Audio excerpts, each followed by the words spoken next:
Je ne me souviens pas de la chute. Pas vraiment. Je me souviens du bruit, oui. Un bruit sec, profond, qui fait vibrer le ventre. Comme si la montagne respirait, et décidait d'avaler tout ce qu'il y avait sur elle. Puis plus rien. Le reste, c'est un trou. Un blanc. Et dans ce blanc, un froid que je n'avais jamais ressenti. Pas le froid de l'hiver. Pas celui du vent. Un froid plus intime, plus sale. Celui qui t'entre sous la peau et qui te murmure que peut-être, cette fois, tu ne vas pas rentrer. Mais bon. Je suis encore là. Je m'appelle Alice. J'ai 38 ans. Et si tu m'écoutes aujourd'hui, c'est parce qu'un jour, j'ai été enterrée vivante sous la neige, et qu'un chien m'a sortie de là. Enfin, une chienne. Mais je ne vais pas commencer par l'avalanche. Je vais commencer quelques jours avant, quand tout était encore normal. Enfin, normal pour moi. J'ai toujours aimé la montagne. Je ne viens pas d'une famille de sportifs. Mes parents ne montaient pas plus haut que le balcon. Mais moi, je sais pas, il y avait un truc dans les hauteurs qui m'appelait. Le silence. L'effort. L'absence de gens. Je bossais comme graphiste freelance. Donc je pouvais m'organiser. Partir un mardi matin pour marcher seul dans les sapins, revenir le jeudi, reprendre les mets le vendredi. J'avais besoin de ça pour respirer. C'était pas un hobby. C'était vital. Et puis il y avait Nuka. Nuka, c'était ma chienne. Un croisement entre un husky, un miracle. Je l'avais récupérée dans un refuge. Elle avait 6 mois, un regard fatigué et la queue toujours basse.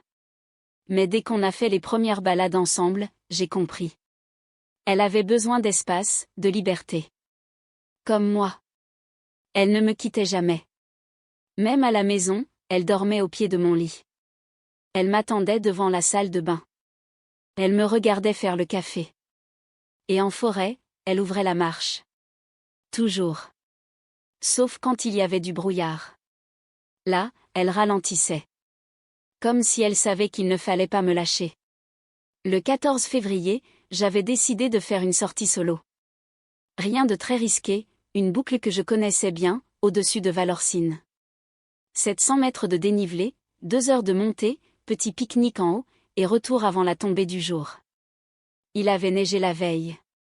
Juste un peu. La météo était bonne. Pas de vent. Pas d'alerte. Nuka était surexcitée quand j'ai mis mes chaussures. Elle tournait dans l'appart comme une fusée. Elle savait quand je préparais le sac pour elle et moi. Je suis partie tôt. 7h30, le sentier était calme. Aucun bruit, juste les oiseaux et mes pas dans la neige fraîche. Nuka courait devant, revenait, me regardait, repartait.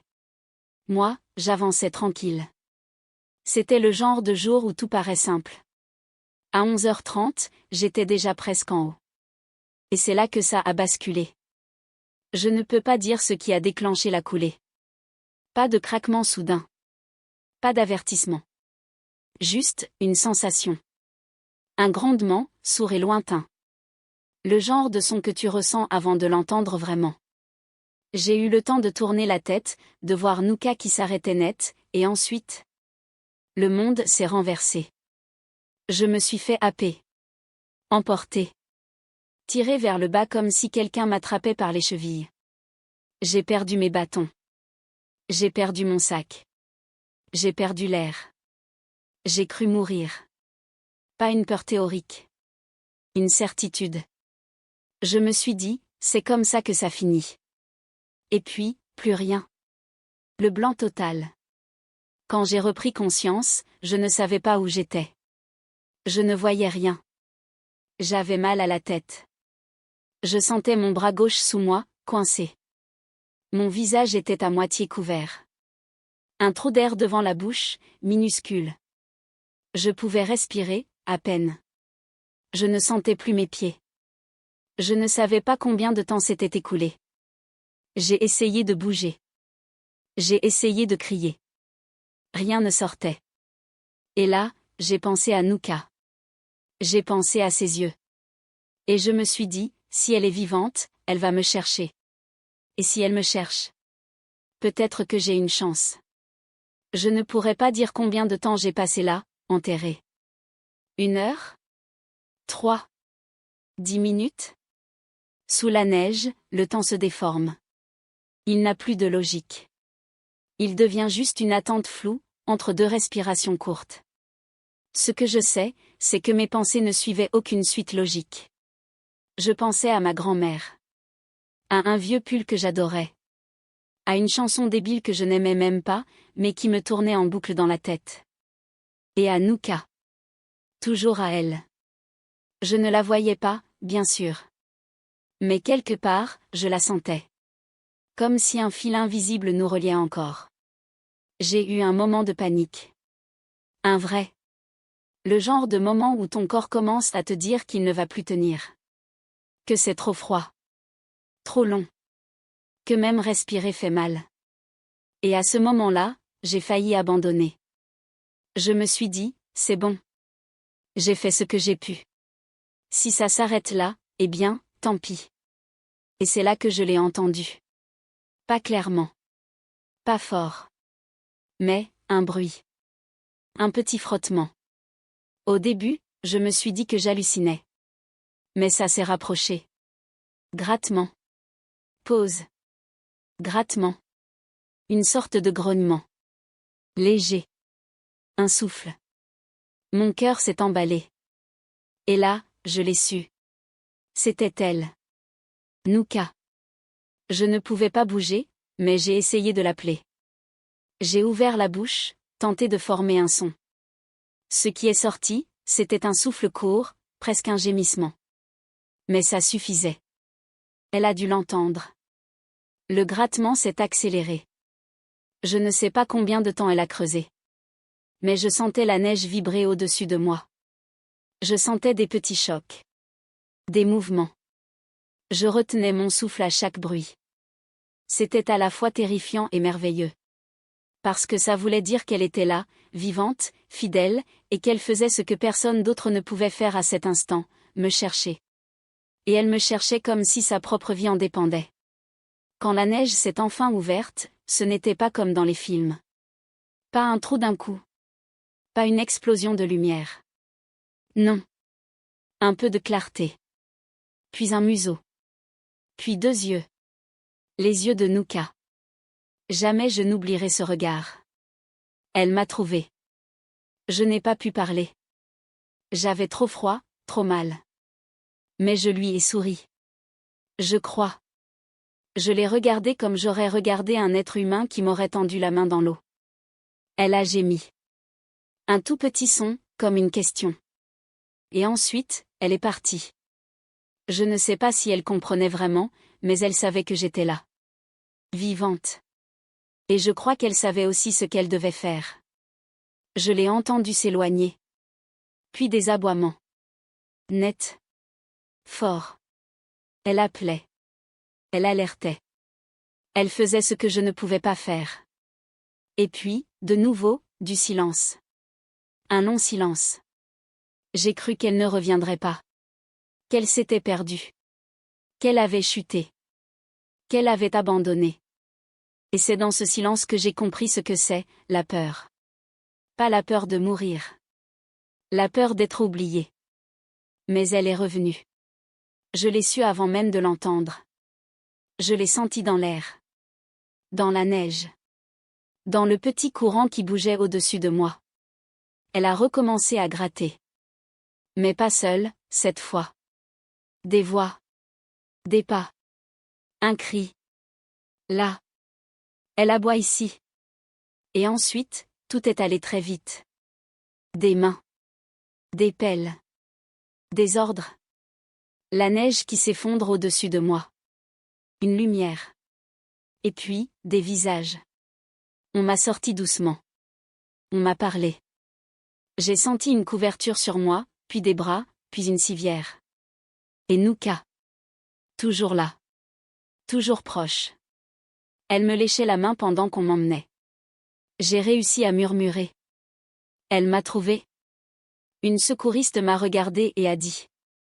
Sans elle, on ne vous aurait jamais localisé. Et j'ai pleuré. Pas de douleur. De soulagement. Et d'amour. À l'hôpital, ils ont dit que j'avais eu une chance incroyable. Hypothermie modérée, contusion, épuisement, mais rien de cassé. Pas de traumatismes internes. Vous avez survécu grâce à une bulle d'air sous votre épaule, a dit un médecin. Et grâce à votre chienne. Je l'ai serrée dans mes bras quand ils me l'ont ramenée. Elle était couverte de neige fondue, fatiguée, tremblante. Mais elle n'avait pas une égratignure. T'es pas un chien, j'ai murmuré. T'es un miracle. Et elle s'est allongée contre moi. Comme d'habitude. Comme toujours. Ce soir-là, dans la chambre d'hôpital, j'ai fermé les yeux. Et pour la première fois depuis l'avalanche, je n'ai pas rêvé de blanc. J'ai rêvé de ses yeux. Quand on sort de l'hôpital, les gens s'attendent à voir quelqu'un de réparé. Mais ce n'est pas comme ça que ça marche. Moi, je suis sortie avec des vêtements propres, un sac plastique avec mes affaires trempées, et un corps en état de marche. Oui, physiquement, j'étais là. Entière. Mais dans ma tête, je ne sais pas. J'avais l'impression que quelque chose était resté sous la neige. La réceptionniste m'a souri, m'a souhaité bon courage. Un taxi m'attendait dehors. Nouka était avec moi, bien sûr. Elle montait dans la voiture comme si elle l'avait déjà fait 100 fois. Moi, je regardais par la fenêtre. Et je me disais, c'est donc ça, revenir. L'appartement m'a semblé plus petit que dans mon souvenir. Ou peut-être que j'avais grandi d'un coup, je ne sais pas. Tout était à sa place. Le mug avec une tache de café sur l'évier. Le plaid en boule sur le canapé. La gamelle de Nouka dans la cuisine. Je n'avais été absente qu'une semaine. Mais tout me paraissait étranger. J'ai laissé tomber mon sac dans l'entrée. Nouka a filé directement vers son coussin. Elle s'est allongée, la tête entre les pattes, sans bruit. Comme si elle aussi avait besoin d'une pause. D'un vrai silence. Je me suis assise par terre, sans retirer mon manteau. Et j'ai respiré. Longtemps. Les jours suivants ont été bizarres. Je recevais des messages. Des appels. Des gens qui me disaient à quel point j'avais eu de la chance. Qui voulaient prendre un café pour parler. Qui m'envoyaient des articles de journaux, des liens, des photos de l'équipe de secours. Il y avait même un article local avec un titre ridicule. Héroïne à 4 pattes sauve sa maîtresse d'une avalanche. J'ai fermé l'onglet. Ce n'était pas ça, l'histoire. Pas pour moi. Ce n'était pas une aventure. C'était une fracture. Je faisais des cauchemars. Pas toutes les nuits. Mais souvent. Je me réveillais avec les bras engourdis, le cœur battant, le souffle court. Je me revoyais prise dans la neige. Je sentais l'écrasement. Le froid qui monte dans le ventre. L'impossibilité de bouger. Et surtout, ce moment où je croyais que personne ne viendrait. J'avais beau me dire, mais si, Nouka est venue. Elle m'a trouvé. Tout va bien. Ça ne suffisait pas. Mon corps, lui, n'était pas convaincu. Un matin, j'ai essayé de reprendre une balade. Un petit sentier. Rien de technique. Pas de neige. Juste un chemin que je connaissais par cœur. Je n'ai même pas atteint la moitié. Un bruit, un oiseau qui décolle, une branche qui casse a suffi à me tétaniser. Je suis restée plantée là, les jambes raides, incapable d'avancer.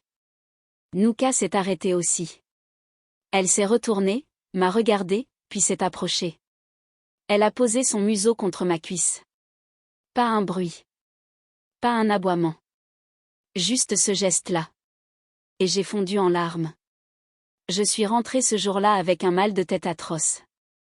J'ai compris que j'avais besoin d'aide. Pas pour marcher. Pour vivre, tout simplement. Alors j'ai cherché une psy. Pas une spécialiste des traumas, pas une star des réseaux. Juste quelqu'un de calme. De vrai. Elle s'appelait Marie. Le jour du premier rendez-vous, je suis arrivée avec 10 minutes d'avance. J'avais noté des trucs à dire dans un carnet. Comme si j'allais à un entretien. Mais une fois assise face à elle, je n'ai rien ouvert. Elle m'a demandé pourquoi j'étais là. Et j'ai dit.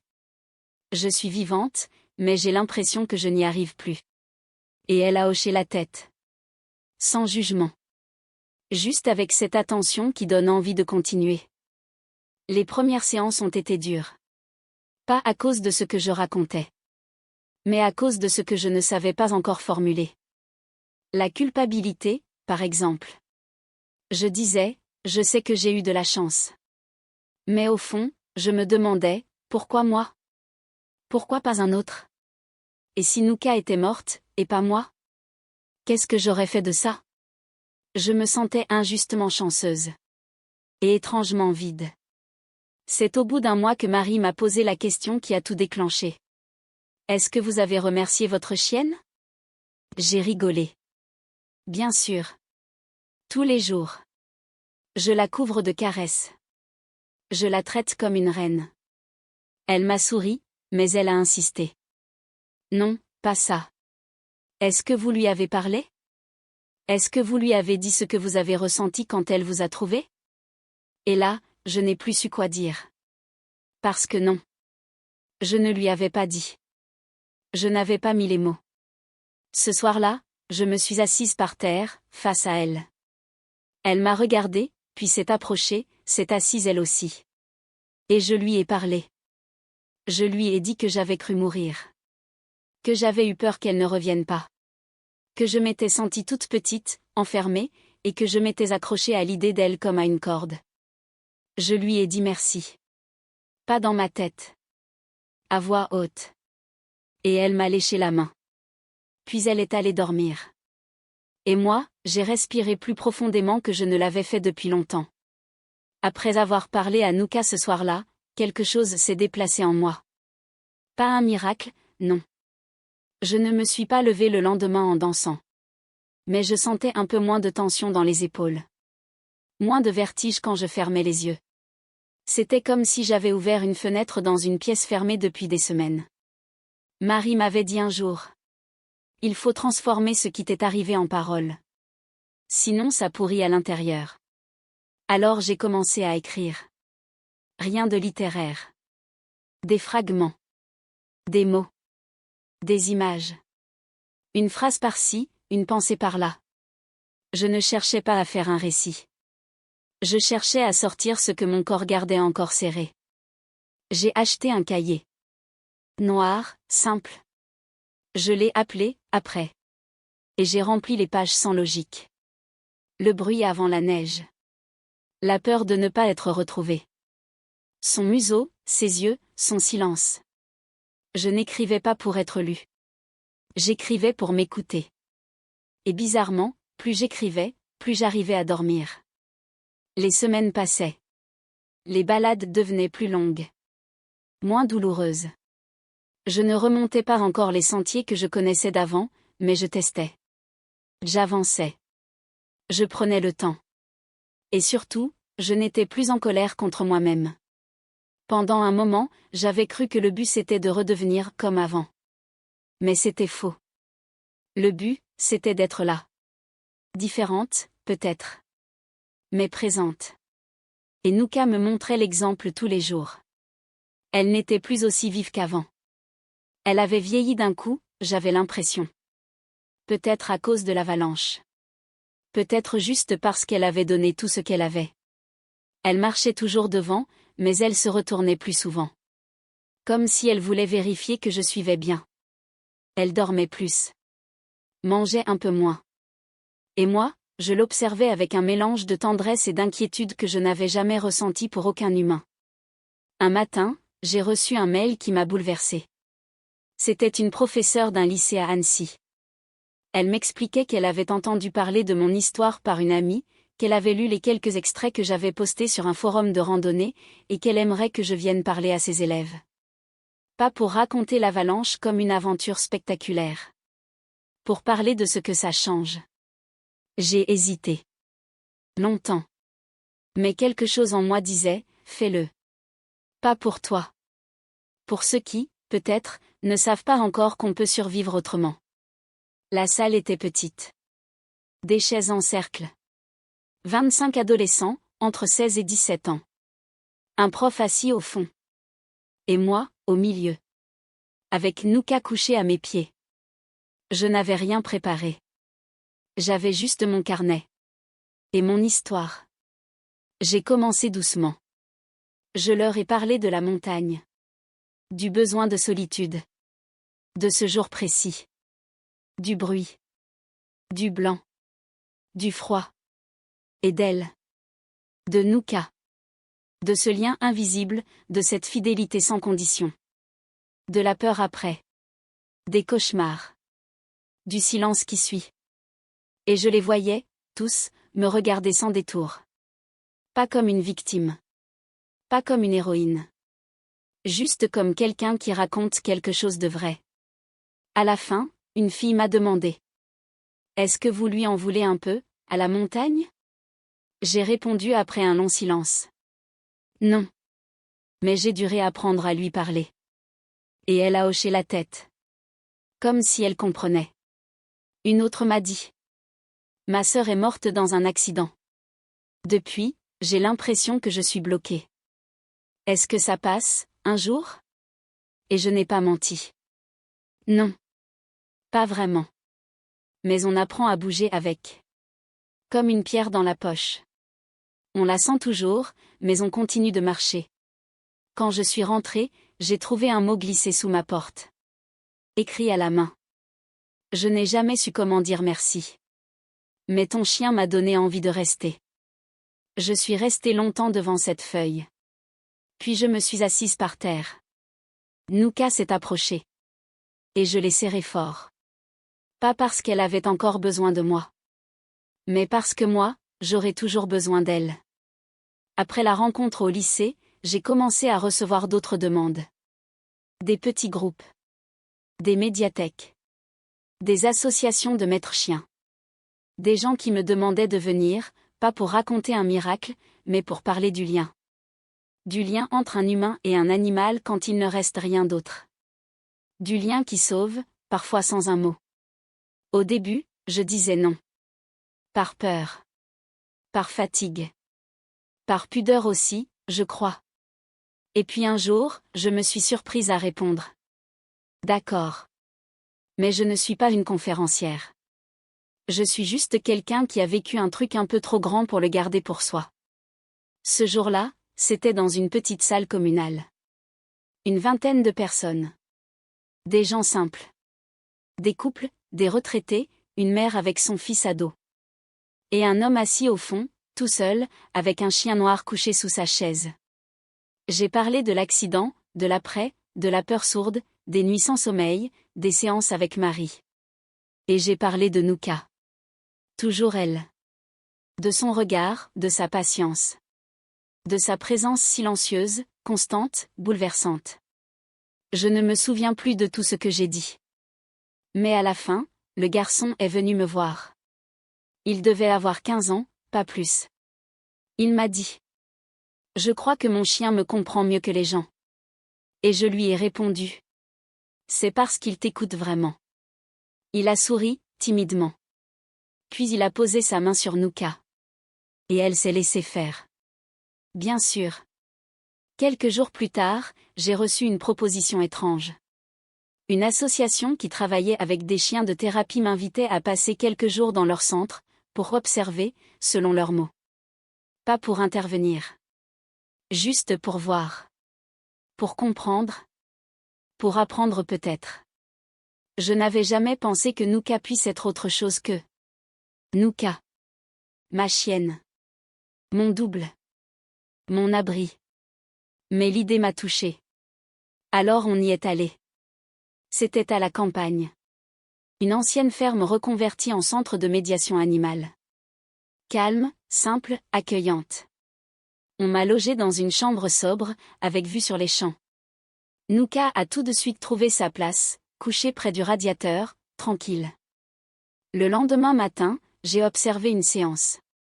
Un jeune garçon autiste, très replié, très silencieux. Une éducatrice douce, patiente. Et une chienne, une golden au regard presque humain.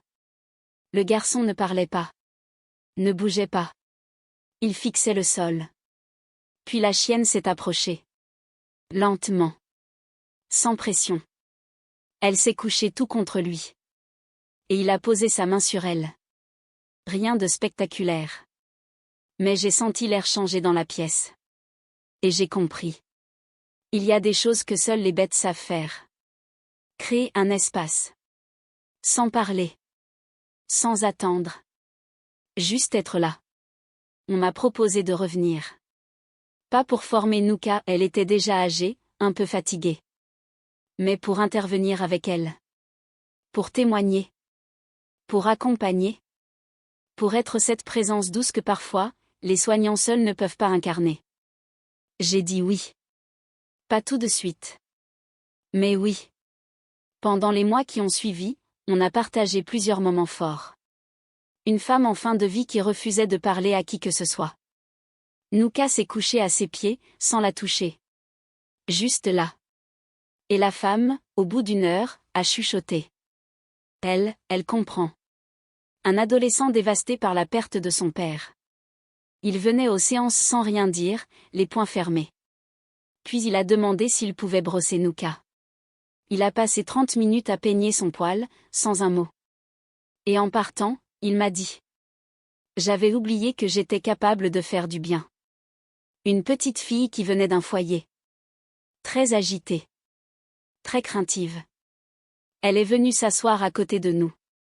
A regardé Nuka droit dans les yeux, et a dit. Tu veux être ma copine? Moi, j'ai jamais eu de copine. Je rentrais de ces journées épuisées. Mais pleine. Pas d'énergie. D'autre chose. De ce sentiment rare qu'on appelle, je crois, la paix.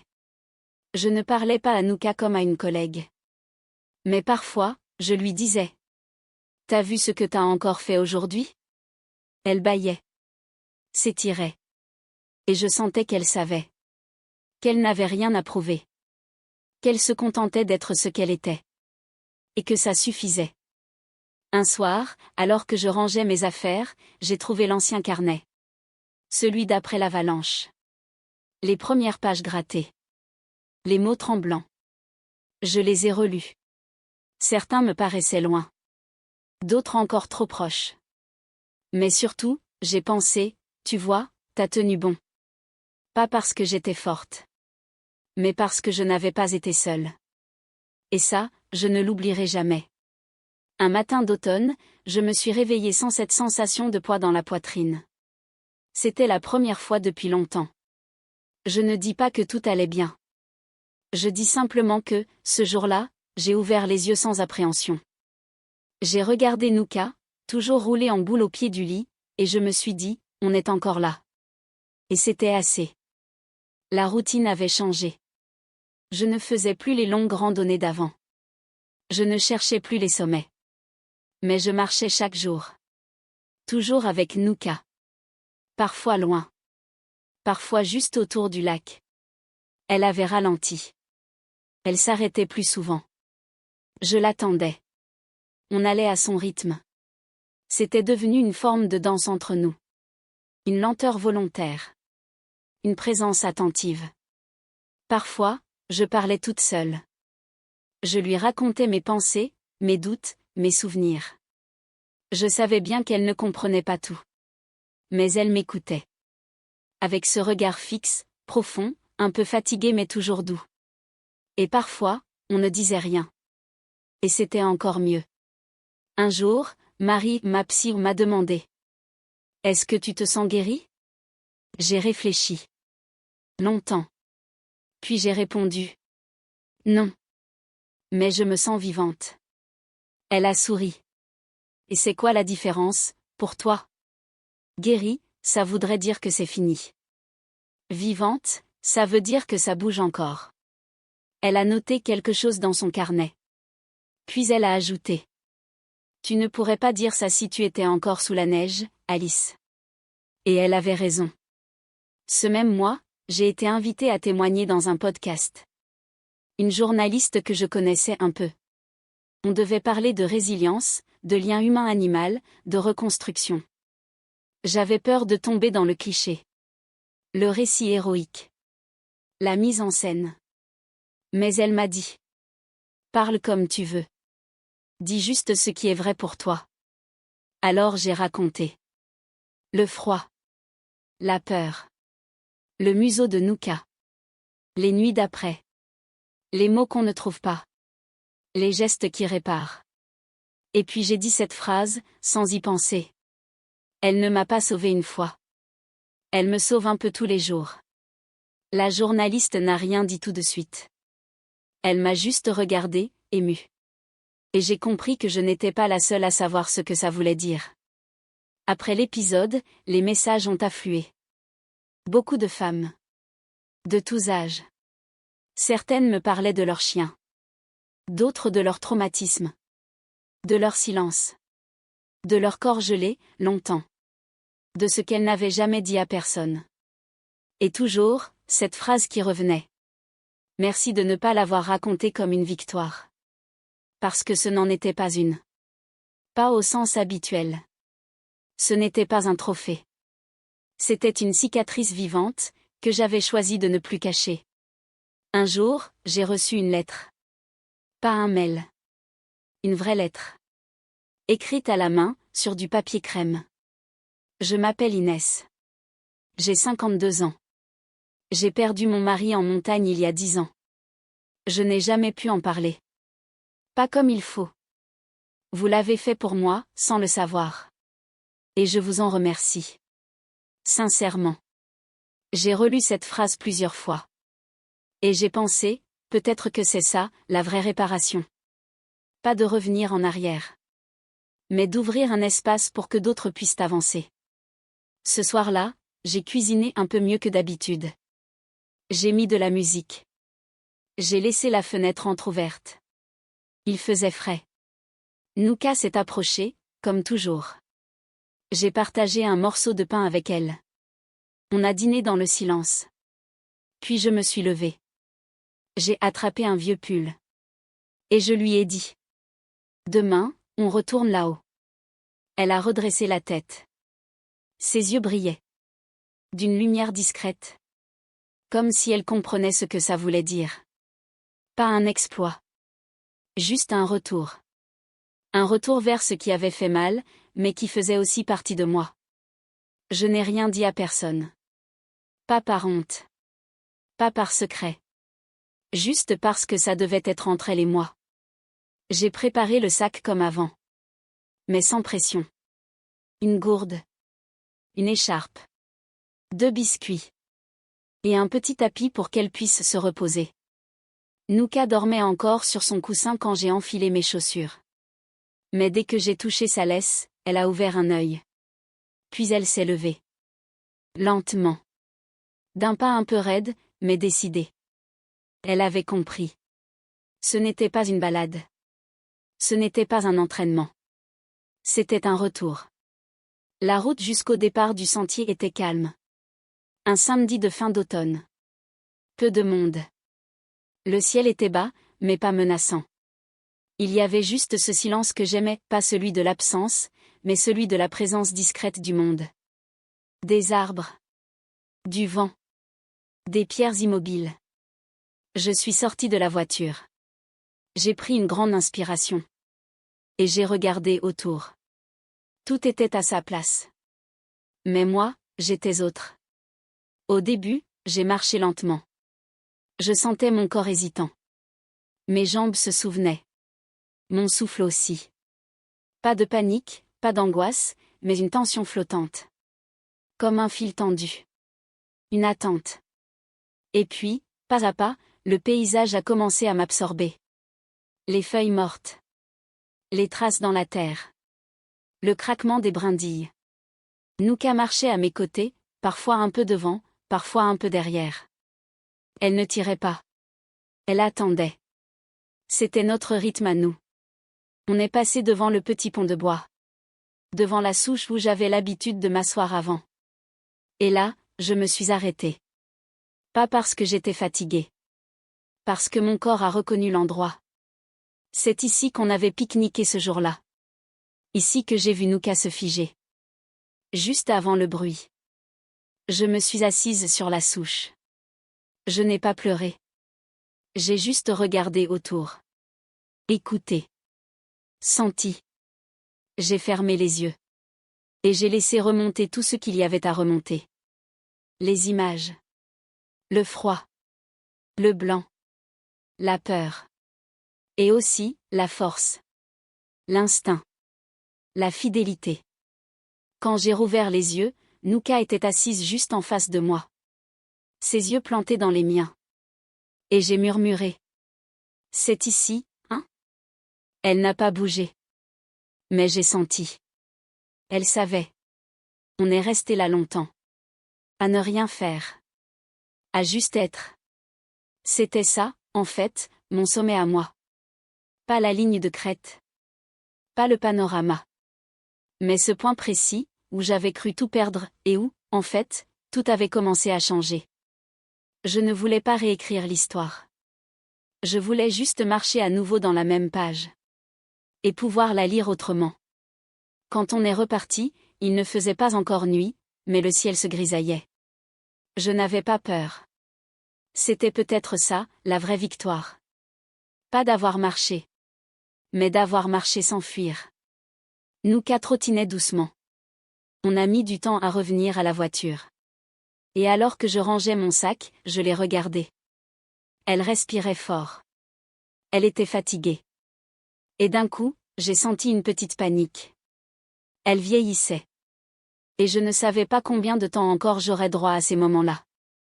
Alors je me suis agenouillée, là, sur le bitume du parking, et je l'ai prise dans mes bras. Elle s'est laissée faire. J'ai posé mon front contre le sien. Et j'ai dit. Merci de m'avoir ramenée ici. Je te promets que je te laisserai jamais seule. Et elle a fermé les yeux. Comme si elle avait entendu. Comme si ça lui suffisait. Le soir même, j'ai commencé à écrire ce que tu es en train de lire. Pas pour moi. Pas seulement. Mais pour que toi qui lis ou qui écoutes, tu saches que revenir, ce n'est pas redevenir. C'est juste accepter de vivre avec ce qui a changé. Et que parfois, le courage, ce n'est pas de repartir. C'est de rester. Depuis cette marche-là, quelque chose s'est calmé en moi. Pas comme si j'avais tourné la page, non. Juste, comme si la douleur avait cessé de crier. Elle était toujours là, mais plus posée, plus silencieuse. Comme un écho. Et je m'y étais habituée. Nuka, elle, continuait de ralentir. Ce n'était pas brutal, mais évident. Elle dormait plus longtemps. Elle montait les escaliers avec un petit effort. Ses yeux devenaient un peu troubles. Parfois elle tournait la tête quand je l'appelais, comme si elle entendait moins bien. J'ai commencé à l'aider un peu plus. À l'écouter différemment. Ce n'était pas de la pitié. C'était du respect. Le respect de celle qui m'avait tenue en vie, et que j'accompagnais à mon tour.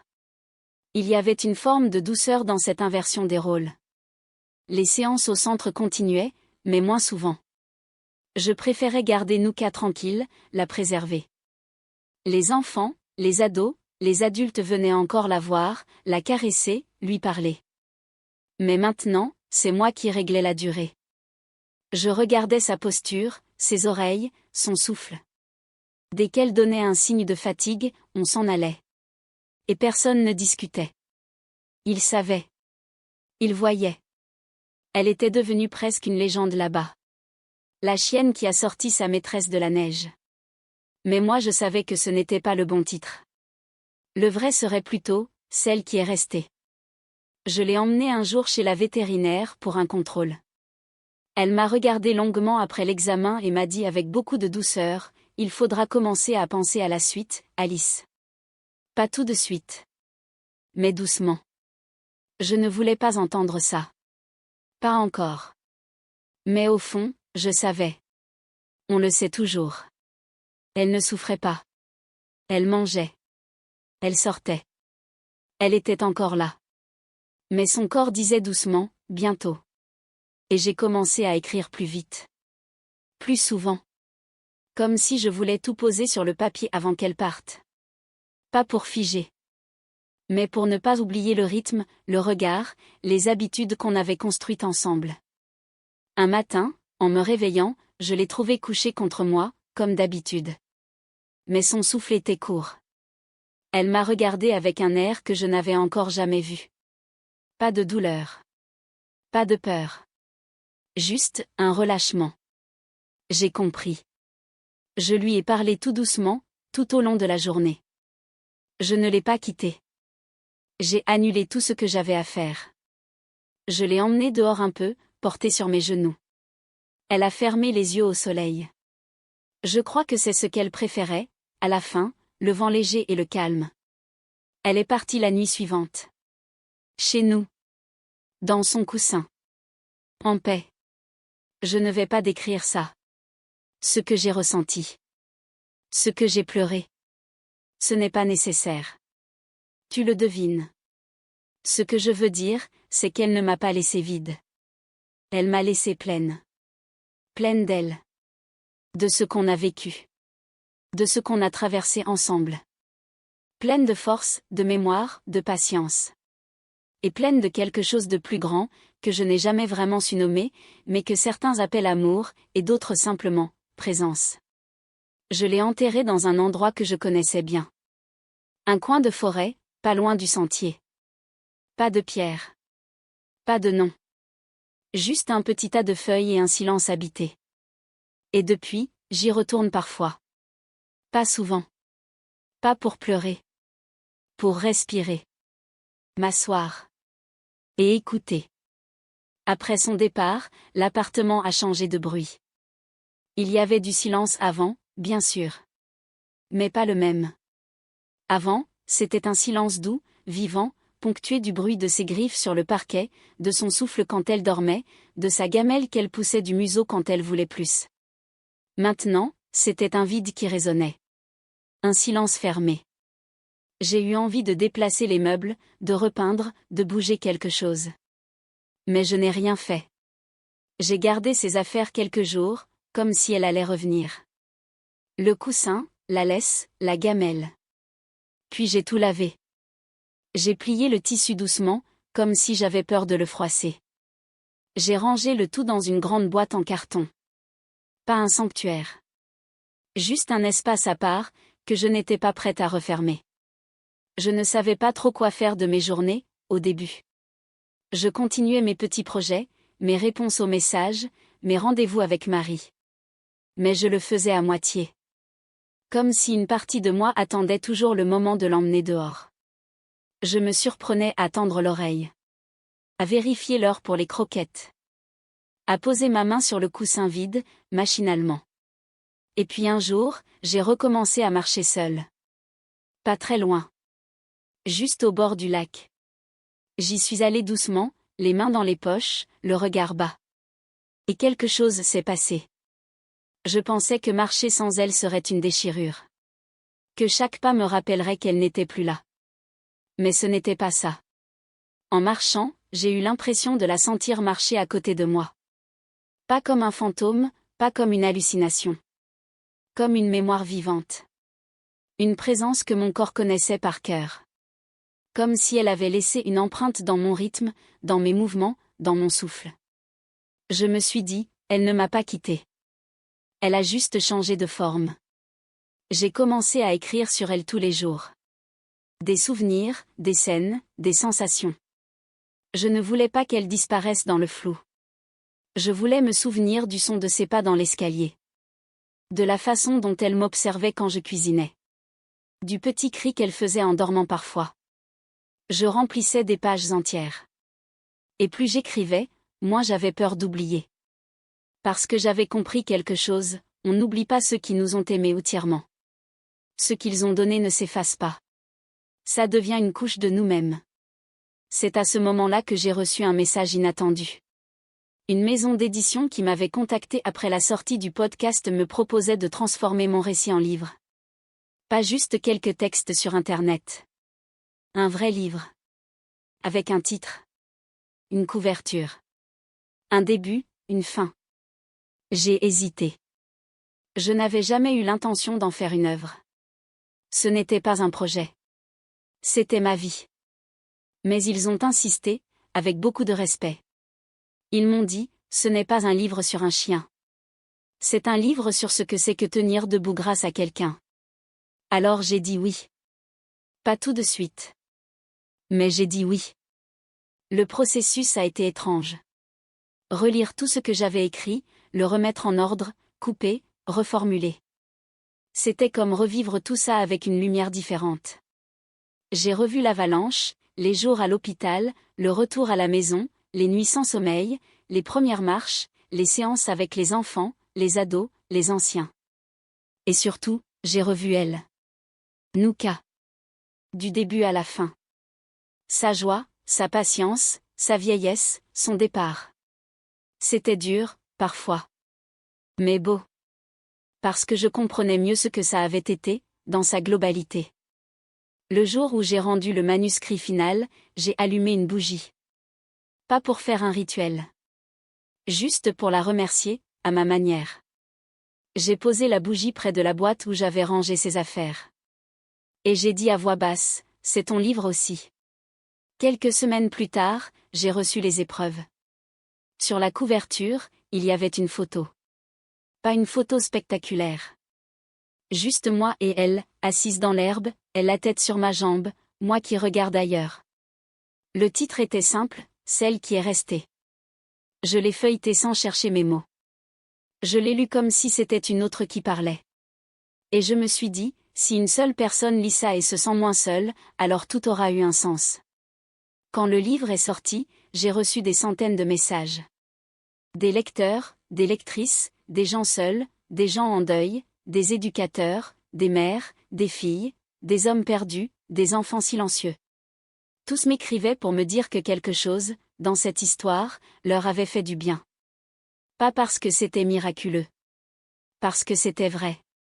Parce qu'il y avait dedans une chienne qui ne parlait pas, mais qui restait. Et moi, à chaque fois, je répondais la même chose, merci de l'avoir lu. C'est aussi votre histoire, maintenant. Après la sortie du livre, la vie a changé doucement. Pas brusquement, pas médiatiquement. Juste, en profondeur. J'ai commencé à recevoir des invitations que je n'aurais jamais imaginées, bibliothèque rurale, prison, école primaire, résidence pour personnes âgées. Partout, des gens voulaient entendre parler de Nouka. Pas comme une mascotte. Pas comme une héroïne. Mais comme une présence. Une compagne. Une mémoire vivante. Au début, je refusais la moitié. Par peur, par fatigue, par pudeur. Et puis j'ai compris que c'était ça, maintenant, ma place. Pas comme autrice, pas comme conférencière. Comme passeuse. Celle qui raconte pour que d'autres s'autorisent à sentir, à pleurer, à dire. J'ai recommencé à marcher plus. Parfois seule. Parfois accompagnée. J'avais appris à aimer le silence autrement. Ce n'était plus un vide, mais une toile de fond. Un espace pour écouter ce qui vit à l'intérieur. Une forme d'écho intérieur. Parfois, pendant les marches, je me parlais à voix haute. Je disais des choses à Nouka. Des pensées du jour. Des idées. Des choses banales. Et c'était comme si je sentais sa respiration encore, juste à côté. J'ai été invitée dans une école de vétérinaire à Lyon. C'était un amphi plein. Je suis montée sur scène avec un trac que je n'avais pas connu depuis des années. J'ai commencé sans notes. J'ai raconté l'accident, mais brièvement. Ce que j'ai développé, c'est le lien. L'avant. L'après. La lente transformation. L'écoute. La responsabilité. Et l'immense dette qu'on porte quand un animal nous fait confiance jusqu'au bout. Il y avait du silence dans la salle. Un silence comme je les aime. Concentré. Respectueux. Une étudiante est venue me voir à la fin, les larmes aux yeux. Elle m'a dit, je crois que je vais être une meilleure vétérinaire après vous avoir écouté. Et moi j'ai répondu, alors Nouka aura encore servi. Chez moi, j'ai commencé à écrire un nouveau carnet. Il s'appelait Après elle. Rien de grandiloquent. Juste des fragments. Des phrases courtes. Par exemple, aujourd'hui, j'ai marché sans tourner la tête. Ou bien, j'ai rêvé qu'elle ouvrait une porte avec la truffe. Ou encore, je crois que j'ai arrêté de lui en vouloir de m'avoir quitté. Ce n'était pas triste. C'était vivant. Un journal d'une présence invisible. Un jour, j'ai reçu un appel de Valérie, la responsable du centre de médiation animale. Elle m'a dit, « Alice, j'ai une question un peu délicate. Tu nous manquerais pas, toi, un peu ?» J'ai ri. Elle m'a expliqué qu'il lançait un programme pour accompagner de nouveaux duos humain-animal. Des jeunes, des personnes en reconversion. Et qu'il cherchait quelqu'un pour intervenir. Pas en tant que spécialiste. En tant que témoin. Quelqu'un qui avait vécu le lien de l'intérieur. J'ai hésité. Longtemps. Puis j'ai dit oui. La première fois que je suis entrée dans la salle de formation, j'ai eu un pincement. Je voyais ces chiens qui démarraient leur parcours, ces humains pleins d'espoir ou de fatigue, et j'ai pensé, tu n'auras plus jamais ce lien-là. Mais une partie de moi a chuchoté, tu peux aider à le faire naître chez les autres. Alors j'ai raconté. Et ils ont écouté. Et j'ai vu dans leur regard une lumière que je connaissais bien. Celle de ceux qui découvrent qu'ils ne sont plus seuls dans leur douleur. Un jour, une jeune femme est venue vers moi après une session. Elle tenait une petite femelle berger australien, vive, nerveuse, belle. Elle m'a dit, je voulais l'appeler autrement, mais, depuis que j'ai lu votre livre, je n'arrive pas à l'appeler autrement que Noka. Elle a rougi. C'est pas exactement le même nom, mais c'est un peu ma façon de vous dire merci. J'ai eu un frisson. Pas de tristesse. D'émotion pure. Et je lui ai simplement dit, alors elle porte déjà quelque chose d'essentiel. Les mois ont passé. Le lien ne s'est pas effacé. Il a changé de forme.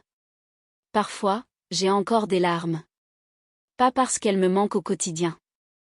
Mais parce qu'il y a des instants où l'amour n'a plus d'endroit pour se poser. Et ça déborde. Alors j'écris. Ou je marche. Ou je parle à quelqu'un. Et ça passe. Un soir, j'ai reçu un mail d'un homme que je ne connaissais pas. Il disait, « Je vous écris parce que ma femme est tombée sur votre livre en clinique. Elle l'a lu d'une traite. Elle pleurait en silence. Elle est décédée la semaine suivante. Mais elle m'a demandé de vous écrire pour vous dire que vous l'aviez aidée à partir plus tranquille. » J'ai lu ce message au ralenti. Et je suis restée longtemps à regarder l'écran. Puis j'ai soufflé, « Merci, Nouka. C'est encore toi, là. » Ce soir-là, j'ai rallumé la bougie. Celle que j'avais allumée le jour où j'avais terminé le manuscrit. Je l'ai posée au bord de la fenêtre. Et je me suis dit, on n'a jamais fini d'aimer. Et c'est peut-être ça, la vraie continuité. Il y a quelques semaines, j'ai été invitée à intervenir dans un petit festival de documentaires animaliers. Rien de grandiose.